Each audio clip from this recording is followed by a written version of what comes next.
महादेव आप सभी को। और आज हम आए हैं यहाँ संदेश यात्रा पे। आप देख सकते हैं कि सभी लोग यहाँ पर आज बैठे हुए हैं, जितने भी डंगरी लोग हैं।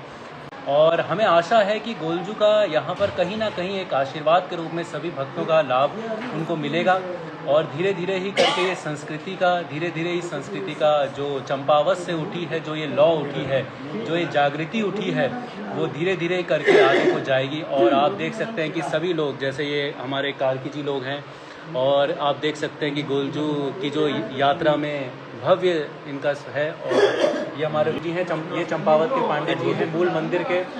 और तो ये सभी लोग जो लोग जुड़े हुए हैं, बाकी कुछ लोग अभी बाहर को गए हुए हैं। बाकी मैंने अपने चैनल पे पूरी जानकारी, वीडियो के आज जागर वगैरह भी अपने चैनल पे डाल दूंगा। और काफ़ी कुछ जानकारी आप लोगों को अभी ये कार की जुडिशरी का एक मेन रोल रहता है ना हर चीज़ में। वैसे ही हमारे सारे ये जुडिशरी से जुड़े हैं। हाँ, तो पांडे जी हो गए, मेहरा जी, ये कार्की जी। वैसे ही जो फैसले वहाँ नहीं होते हैं तो फिर यहाँ आते हैं वो फैसले यहाँ आते हैं। कुछ पांडे जी बताएंगे कुछ थोड़ा सा। पांडे जी, हमें ये पूछना था कि गोलजू की जो संदेश यात्रा शुरू हुई है चंपावत से, वो चंपावत से शुरू होने का इसका मूल कारण क्या है? धन्यवाद आपको। चंपावत से शुरू होने का मेन कारण आप पूछ रहे हैं। ऐसा कोई कारण नहीं था। तीसरे बार हमने जब पहली बार यात्रा शुरुआत की तो उस समय मुंशियारी के पास बोना गांव से और बोना गांव से पूरा उत्तराखंड होते हुए हमने घोड़ाखाल में उसका समापन किया। लेकिन उसके बाद फिर आपस में समिति के सदस्यों की एक राय आई कि चंपावत गोलजू का मूल स्थान है और मूल स्थान से ही शुरू करके और मूल स्थान पर ही इसका समापन किया जाए। तो इसी क्रम में हमने चंपावत से अपनी गोलजू यात्रा का प्रारंभ किया। और उसके बाद पूरे उत्तराखंड के सारे गोलजू के मंदिरों में, उत्तराखंड, कुमाऊं और गढ़वाल के मंदिरों से होते हुए वापस फिर चंपावत में ही इसका समापन किया। जहाँ तक क्यों है वाली बात, इसको ज़्यादा तो मैं कुछ नहीं कहता हूँ, लेकिन इतना किंवदंतियाँ हैं या हमारे पुराने बुजुर्ग लोगों ने बताया है कि गोलजू का मूल मंदिर चंपावत में ही था। और वहाँ से जब चंद राजा अल्मोड़े की तरफ अपनी राजधानी चंपावत से अल्मोड़ा शिफ्ट की तो उस समय वो अपने साथ गोलू देवता को भी ले गए। तो जब ले जा रहे थे तो वो उन्होंने एक जगह अपने कंधे से विश्राम करवाया। वो स्थान था चितई।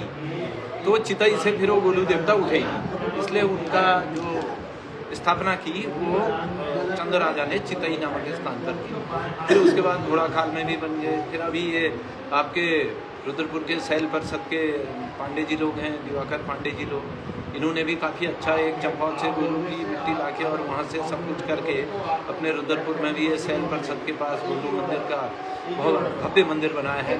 आज हमें देखने को मिला, बहुत अच्छा लगा। तो ये है देव डांगरों के साथ, जैसा देव डांगर बताते हैं वैसा समिति करती है। देव डांगरों ने बताया कि चंपावत मूल है, इसलिए चंपावत से ही शुरू होना चाहिए और चंपावत में ही समापन होना चाहिए, इसीलिए बोला हैं। ये जो हमारे चंपावत के वकील साहब कह सकते हैं, श्याम सिंह कार्की जी, जो चंपावत के मूल मंदिर के एक तरीके से वहाँ पर इनकी जो पूजा पद्धति है वो भी है। और कई चीज़ें हैं, जागृति जो हो रही है कार्की समाज के द्वारा, कार्की लोगों के द्वारा, उनकी भी जागृति बहुत है। नाथों के साथ साथ पांडे जी लोगों की भी जागृतियाँ चलती हैं, लेकिन कार्की जी लोगों का भी बहुत बड़ा अहम योगदान है इस संस्कृति को जागृत करने में चंपावत की। तो हमारे संग मौजूद हैं श्याम सिंह कार्की जी। बहुत बहुत पहले तो आपको हमारा नमस्कार। वर्ष 2022 में अपनी धर्म संस्था के माध्यम से इस संदेश यात्रा का शुभारंभ किया गया। तो उनने अंतिम छोर जो जनपद उत्तराखंड का माला गांव है, वहाँ से इस यात्रा को शुरू करा, तो समापन करा घोड़ाखाल में। तो माननीय विजय भट्ट जी के मन में एक ऐसा विचार आया कि क्यों ना ऐसा किया जाए करके। तो मैं भी इनसे जुड़ा 2-3 बार। जब इनका भी धर्म संस्था की मीटिंग हुई तो एक संबंध भी हुआ, आत्मीय संबंध देवता के रूप में भी हुआ और मानव के रूप में भी हुआ। जब देवता के रूप में हुआ तो फिर भट्ट जी का भी हृदय परिवर्तन हुआ। उन्होंने कहा कार्की जी, चंपावत मूल मंदिर है, अगर यहाँ से यात्रा शुरू किया कैसा रहेगा? उनके साथ ये तो बहुत बढ़िया रहेगा। तो फिर ऐसे विचार आते आते उन्होंने कहा गोलजू की एक कर्म भूमि है, गोलजू की न्याय भूमि है, तो चंपावत से यात्रा शुरू करेंगे और चंपावत में ही समापन करेंगे। तो ये 2 वर्ष का इनका संदेश यात्रा का वर्ष है। तो 4 नवंबर को कलश यात्रा के साथ, पूजा पाठ के साथ, विधिवत पूजा के साथ इसका शुभारंभ किया।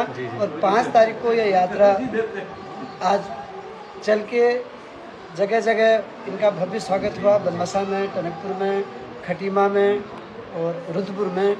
तो इस संदेश यात्रा से जो अपनी धरोहर संस्था का उद्देश्य है, जो माननीय भटजी लोगों ने जो संस्था बनाई है अपनी धरोहर, इसका उद्देश्य है कि अपनी धरोहर का मतलब व्यक्ति जो आज का समाज है वह सब चीज़ों को भूल रहा है, विलुप्त हो रही जो पुरानी चीज़ें हैं, नई जनरेशन विलुप्त हो रही है। तो नई जनरेशन को जगाने के लिए भाई कभी ऐसा भी होता था पूर्वजों के टाइम में, तो जो नई पीढ़ी है वो सीखेगी इन चीज़ों से।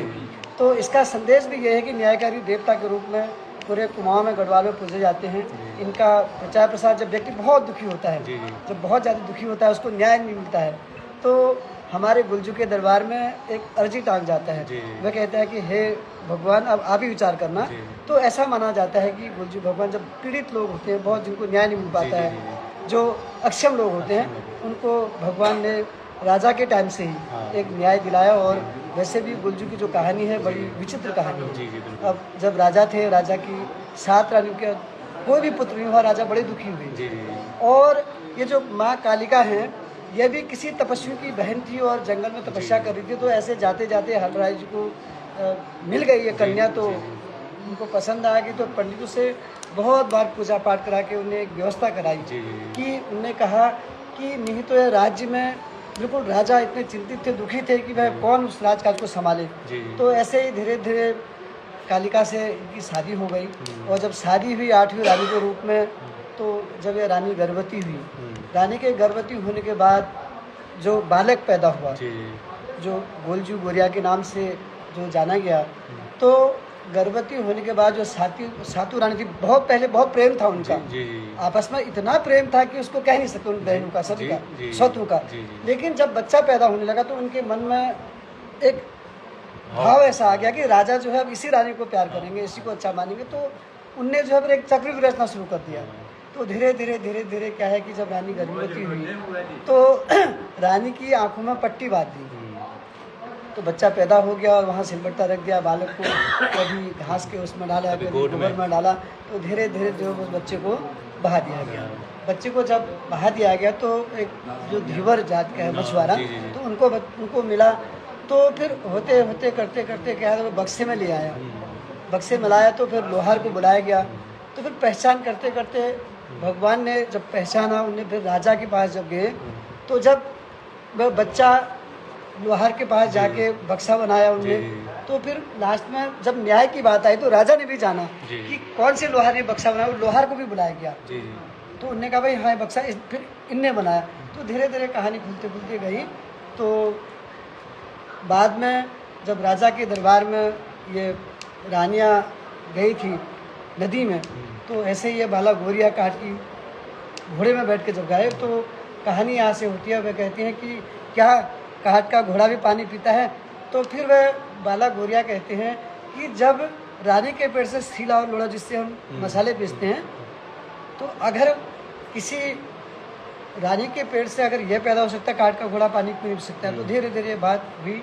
तो लास्ट में ये गोलजू जो है एक न्याय के रूप में, एक बाला गोरिया थे और न्याय के रूप में प्रसिद्ध हो गए। और इनकी न्याय की गरिमा अपने आप में एक विचित्र है, जो जितना कहें वह कम है। और एक वर्तमान समय में एक ऐसी भावना है कि गोलजू को एक आराध्य देव के रूप में और जो न्याय के रूप में पूजा जाता है। और हम सब भी हमारा भी परम सौभाग्य है। तो ऐसे ही चंपावत में मेरे मन में भी ऐसा भाव जगा। मैं भी एक छोटा सा पुजारी हूँ, इनका सेवक हूँ। और कारगी लोगों में राजा के टाइम से हम कारगी लोग हैं। ये भतीजा है, वह छोटा भाई है, अभी बेटा भी है। तो सब लोग हैं। तो 2012 में एक ऐसा बहुत ज़्यादा चंपावत के सारे गणमान्य लोगों को बुलाया मैंने। तो नैनीताल में नैनीताल महोत्सव होता था, लोहाघाट में लोहाघाट महोत्सव होता था, कुथागढ़ में कुथागढ़ शरदोत्सव के नाम से होता था। तो मैंने भी एक ऐसी भावना आई, तो बल्कि ये हमारे न्याय के पुजारी भी यही है मेहरा जी। तो एक जिला जज साहब थे, उनने मुझे जगाया, राज सिंह चौहान जी। तो उनने कहा, जब माइक बजता था मंदिर में, तो उनको थोड़ा डिस्टर्ब होता था हमारे चौहान साहब को। उन्होंने एक दिन अपना अर्दली भेजा, उन्होंने भाई ये माइक को बंद करो, क्या है ये सुने देते हैं। तो गोलजू के बेस में एक बालक आया उनके उसमें सपने में। तो जज साहब ने मुझे बुलाया, उन्होंने कहा कारगी जी में तब बार का सचिव होता था। तो उनने मुझे बुला, उन्होंने कहा कार्की जी यार तुम तो लोकल के हो, प्रकाश तिवारी से कहो, भीम तड़ागी जी से कहो, यार तुम तो सब सम्मानित लोग हो, जी। तुम मंदिर कैसे बना रखा है। तो उनने मुझे जगाया, जी चौहान साहब ने, और चौहान साहब को गुलजू ने जगाया। हाँ जी और वाकई में महाराज जी मैं बिल्कुल सत्य बात कर रहा हूँ इस बात को। हाँ, बहुत बड़ी बात है। जिलाधिकारी राज सिंह चौहान जी थे, भगवान ने उनको जगाया, उनने मुझे जगाया। उन्होंने कहा कार्की जी यार तुम लोकल की हो। तो फिर वर्ष 2012 में एक संस्था का गठन करा। उनके कहने में मैंने चंपावत के सारे प्रबुद्ध लोगों को बैठाया और उस कमेटी का प्रथम अध्यक्ष बनने का सौभाग्य मुझे मिला। और गुलजू के नाम से हमने ये गुलजू महोत्सव बनाया चंपावत में। फिर उसमें वर्तमान विधायक जी हिमेश करपाल जी थे, उनका मैं बड़ा करीबी आदमी हूँ, तो उनके भाई साहब भी वकील हैं, मैं भी एडवोकेट होने के नाते उन्होंने कहा कार्की जी देखो आप करोगे। मैंने कहा साहब सब जगह नगर पालिका जो है कराती है, तो चंपावत में अगर ऐसा हो जाए तो ये परम सौभाग्य है। तो फिर सब लोगों ने मीटिंग करा के ये गुलजू जो महोत्सव था इस फिर नगर पालिका के अंदर करा। और वर्ष 2013 से लगातार हुआ, कोरोना के टाइम में नहीं हो पाया किसी कारण, तो हमने पूजा पाठ करी और धीरे धीरे इतना विस्तृत हो गया। पांडे जी ये रुद्र वाले पांडे जी मिल गए और इनसे हम जुड़ गए, तो आज गुलजू का इतना भक्त रूप हो गया। और बड़ी खुशी हुई कि सारे भक्त लोग रास्ते में देखा तो बड़ी महिमा अपरंपार थी। जितना हम चंपावत में नहीं कर पाए, मैंने आभास करा इस चीज़ का, जितना हम चंपावत में नहीं कर पाए उतना रास्ते में लोगों ने करा। और इस बात के लिए सबका बहुत बहुत धन्यवाद। हम ऋणी हैं सबके, और हम चाहते हैं कि भगवान के प्रति सबकी आस्था बनी रहे, न्याय के प्रति सबकी आस्था बनी रहे। इन्हीं शब्दों के साथ आपका भी बहुत बहुत धन्यवाद।